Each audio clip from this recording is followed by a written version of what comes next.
अरे बेटा, घर में सब्जी रखने की जगह नहीं होती और तू इतना सारा कूड़ा कबाड़ा उठाकर घर ले आया। माँ, सब्जी मंडी में एक दुकानदार इसे फेंक रहा था तो मैंने ले लिया। मैं इसे कबाड़ी को बेच दूंगा, हाथ में 2 पैसे ही आएंगे। ये लो रेशमा, ये सारी रद्दी तुम कहीं घर में रख दो, कल सुबह ही बेच कर आ जाऊंगा। रेशमा वो सारी रद्दी उठाकर घर में रखने लगती है। तभी उसकी नजर कुछ किताब पर पड़ती है और वो उनमें से कुछ किताबें छांटकर अपने परिवार से कहती है, अरे इतनी महंगी महंगी किताबें भला कौन रद्दी में फेंक सकता है? आप जानते हैं कि एक किताब 1500 की आती है। बहू, आखिर ये ऐसी कौन सी किताब है जो इतनी महंगी बिकती है? माँ जी, ये गवर्नमेंट जॉब की तैयारी के लिए किताबें हैं। इन किताबों को वो स्टूडेंट पढ़ते हैं जिन्हें आईएएस ऑफिसर बनना होता है। ये किताब ना होने की वजह से मैंने अपने सारे सपनों को मार दिया। शादी से पहले मैं भी आईएएस ऑफिसर बनना चाहती थी, पर हमारी गरीबी लाचारी की वजह से मेरा सपना अधूरा रह गया। बहू, ये तो बहुत अच्छी बात है। अगर तुम्हारा यही सपना है तो तुम अपने सपने को पूरा करना। हाँ बहू, हम तुम्हारे साथ हैं।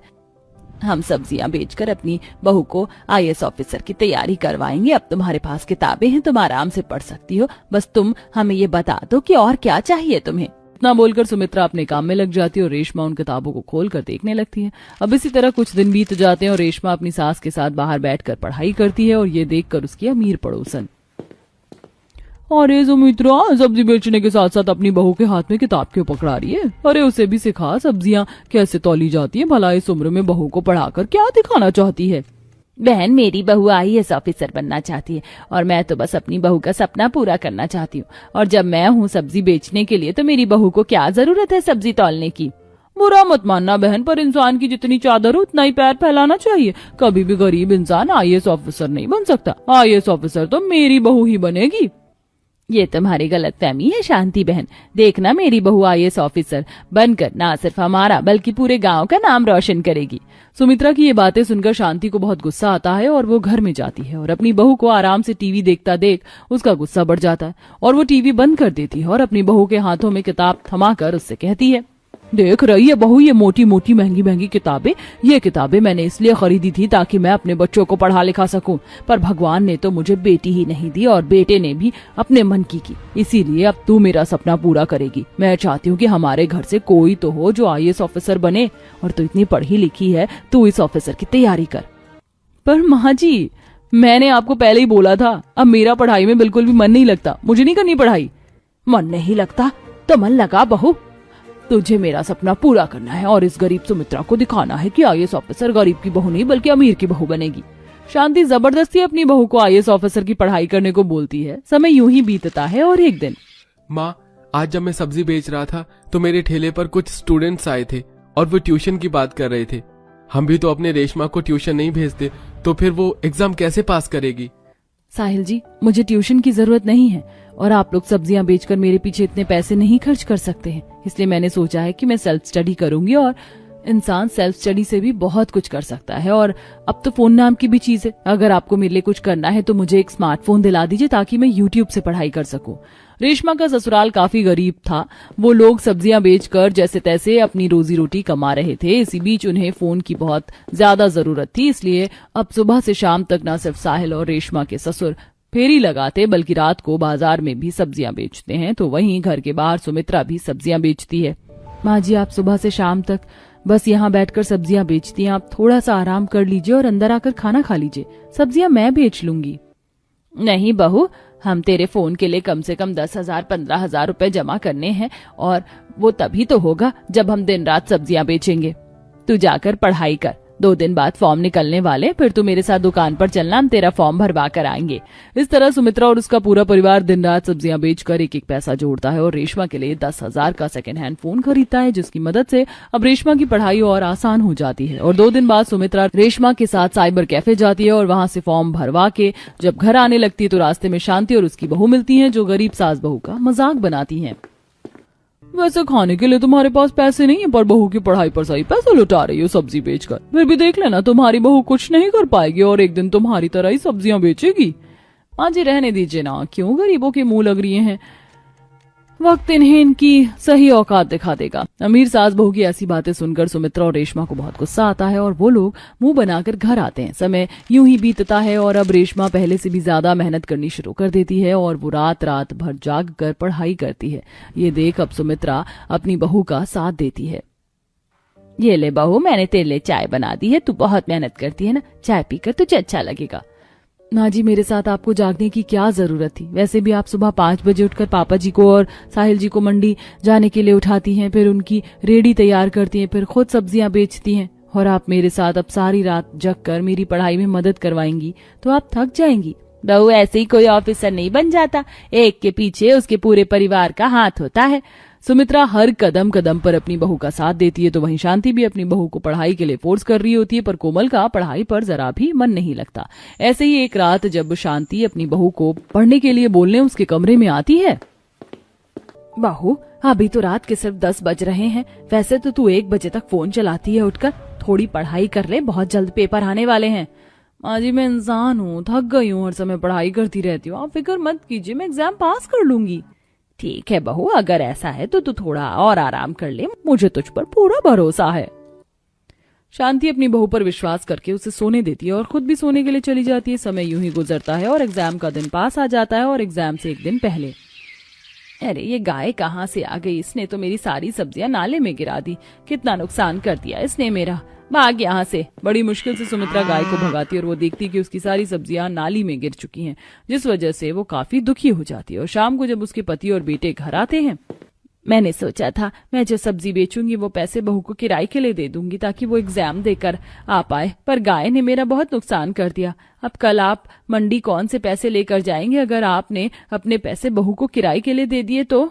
कोई बात नहीं माँ जी, एग्जाम सेंटर ज्यादा दूर नहीं है, बस 4-5 किलोमीटर दूर है, मैं घर से थोड़ी जल्दी निकल जाऊंगी और पैदल पहुंच जाऊंगी। नहीं रेशमा, तुम अकेली नहीं जाओगी, मैं भी तुम्हारे साथ चलूंगा। पापा, आप मंडी चले जाना। जहाँ एक तरफ पैदल पैदल साहिल और रेशमा एग्जाम देने के लिए जाते हैं तो वहीं शांति अपनी बहू को गाड़ी में बिठाती है और कोमल अपनी सास से बोलती है, माँ जी, मैं ड्राइवर के साथ जा तो रही हूँ, आप रहने दीजिए, मैं एग्जाम अच्छा देकर आऊंगी, मुझे सब आता है। इस तरह कोमल अपनी सास को बेवकूफ बनाकर ड्राइवर के साथ अपने दोस्तों के घर चली जाती है और वहां पार्टी एंजॉय करती है। तो वहीं गरीब रेशमा अपने पति के साथ पैदल सेंटर तक जाती है और एग्जाम देती है। देखते ही देखते कुछ दिन बीत जाते हैं और दोनों बहू का रिजल्ट आता है, जहां सभी को पता चलता है कि रेशमा IAS ऑफिसर बन चुकी है और कोमल ने एग्जाम नहीं दिया था, इसलिए वह फेल है। शर्म कर ले बहू, तेरी वजह से मेरी इज्जत मिट्टी में मिल गई, अगर तूने एग्जाम दिया होता तो तू भी पास होती, पर तूने ना पढ़ाई करी ना एग्जाम दिया, और देख वो गरीब बहू बाजी मार गई, उसने अपनी बात सच कर दिखाई और मैं बस देखती रह गई। शांति बस अंदर ही अंदर जलती रह जाती है और बहुत जल्द रेशमा अपनी IAS ऑफिसर की वर्दी पहनकर घर आती है और सब्जी बेच रही अपनी सास को टोपी पहनाकर सभी गांव वालों से कहती है, आज मैं जो कुछ हूँ अपनी गरीब सब्जी बेचने वाली सास की बदौलत हूँ। मुझे उम्मीद है मुझे देखकर यहाँ की और भी कुछ बहुएं कुछ कर दिखाने का जज्बा रखेंगी और अब मैं किसी की प्रेरणा बनूंगी। कब तक मुझे ये घुट घुट कर जीना पड़ेगा? भगवान या तो मेरी मदद कर या तो मुझे अपने पास बुला ले। किचन में खड़ी अपर्णा खाना बनाते हुए फूट फूट कर रोने लगती है कि तभी अचानक अपर्णा की साड़ी के पल्लू में आग लग जाती है और वो जोर जोर से चिल्लाने लगती है। आखिरकार क्यों अपर्णा भगवान से अपने लिए मौत मांग रही थी और क्या अपर्णा अपनी साड़ी में लगी आग से बच पाएगी या जलकर राख हो जाएगी? इसे जानने के लिए हमें इस कहानी के बीते हुए कल में जाना होगा। अपर्णा बेटा, अभी भी समय है, ये शादी मत कर। तू जानती है ना कि तेरे होने वाले ससुराल में कितने ज्यादा लोग हैं, तुझे इतने लोगों में रहने की आदत नहीं है। माँ, मैं जानती हूँ कि आपको मेरी फिक्र है, लेकिन मैं नीरज से बहुत प्यार करती हूँ और क्या हुआ अगर नीरज के परिवार में इतने सारे लोग हैं, धीरे धीरे मुझे आदत पड़ जाएगी। लाख समझाने पर भी अपर्णा अपने माता पिता की बात नहीं मानती और अपने बॉयफ्रेंड नीरज से शादी कर लेती है। शादी के बाद अपर्णा जब पहली बार अपने ससुराल आती है तो इतना भरा पूरा परिवार देख काफी हैरान होती है। मुझे तो लगा था कि नीरज के परिवार में 6-7 लोग होंगे, लेकिन यहाँ तो कम से कम 15 से 20 लोग हैं।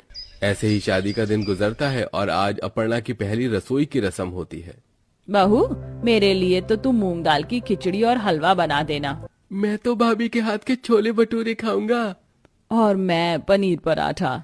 एक एक करके सारे के सारे ससुराल वाले अपर्णा की खाने की एक लंबी लिस्ट थमा देते हैं, जिसे सुन अपर्णा मन ही मन काफी परेशान होने लगती है। 20 लोगों के लिए खाना बनाना है, वो भी अलग अलग वैरायटी का। ऐसे तो मुझे काफी समय लग जाएगा खाना बनाने में। एक काम करती हूँ, भाभी से जाकर थोड़ी मदद मांग लेती हूँ। अपनी पहली रसोई में मदद करवाने के लिए अपर्णा अपनी जेठानियों के पास जाती है। भाभी, सबने इतना कुछ बनाने के लिए कह दिया कि मुझसे अकेले नहीं बनेगा, क्या आप लोग मेरी थोड़ी मदद कर देंगे? अपर्णा, हम तुम्हारी मदद तो कर देते, लेकिन शादी की वजह से हमने ऑफिस से काफी ज्यादा ऑफ ले लिया है और अब हमें अपना काम करना है। हमारा बहुत सारा काम पेंडिंग रह गया है। बेचारी अपर्णा उदास होकर किचन में आती है और अब अकेले ही 20 लोगों के लिए अलग अलग वैरायटी के पकवान बनाने लगती है। 2 घंटे से किचन में हूँ, लेकिन अभी तक आधा खाना भी नहीं बना है। ऐसे तो मुझे 4 घंटे लग जाएंगे खाना बनाते बनाते।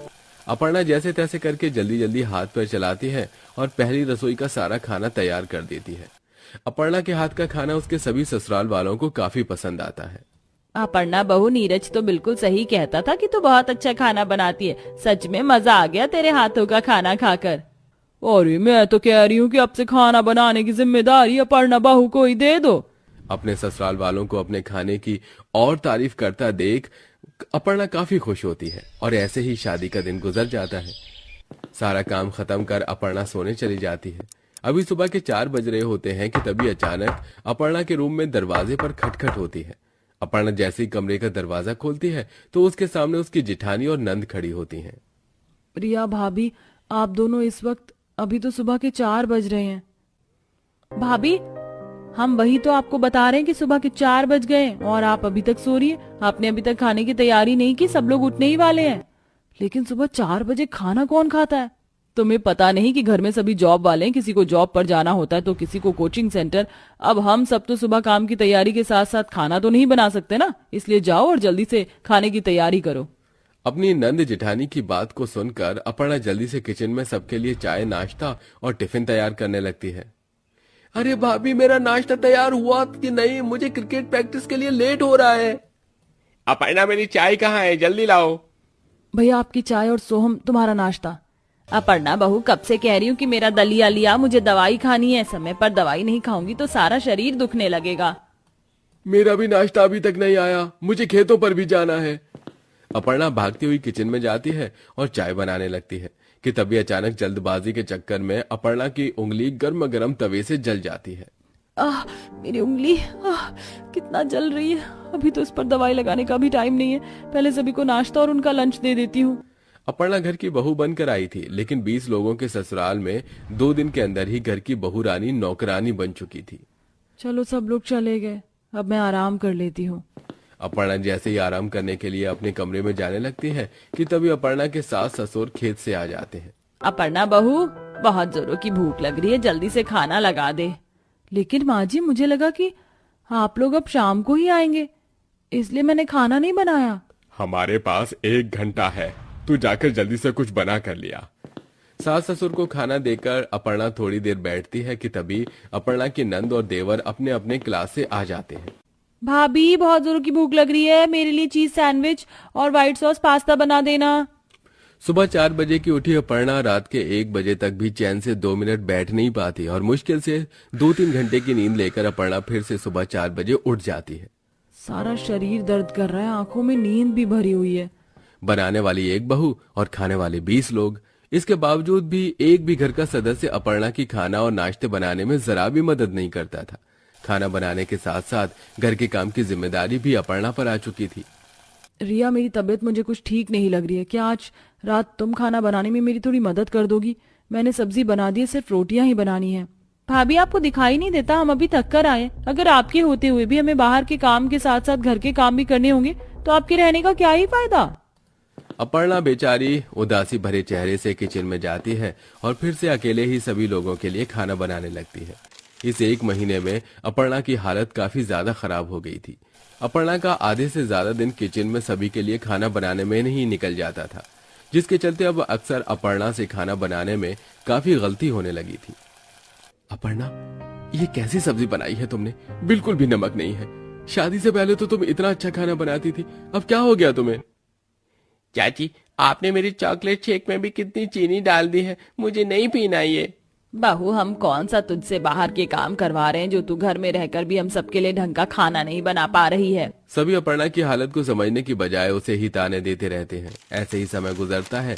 अपर्णा हर रोज की तरह किचन में थके हारे शरीर के साथ नींद भरी आंखों से खाना बना रही होती है कि तभी बाहर तेज हवा चलने लगती है। तेज हवाओं के चलते किचन की खिड़की में लगा पर्दा सीधा जल रही गैस की तरफ जाने लगता है और अचानक उस पर्दे में आग लग जाती है, जिस पर अपर्णा का बिल्कुल भी ध्यान नहीं जाता। अरे, मैं तो हलवे में ड्राई फ्रूट डालना ही भूल गई। जल्दी से ड्राई फ्रूट काट लेती हूँ। अपर्णा किचन की दूसरी स्लैब पर खड़े होकर ड्राई फ्रूट काट कर रही होती है कि तभी पर्दे में लगी आग धीरे धीरे किचन में फैलने लगती है और सीधा जाकर अपर्णा की साड़ी के पल्लू में लग जाती है। जलने की बदबू सूंघ अपर्णा जैसे ही पीछे देखती है।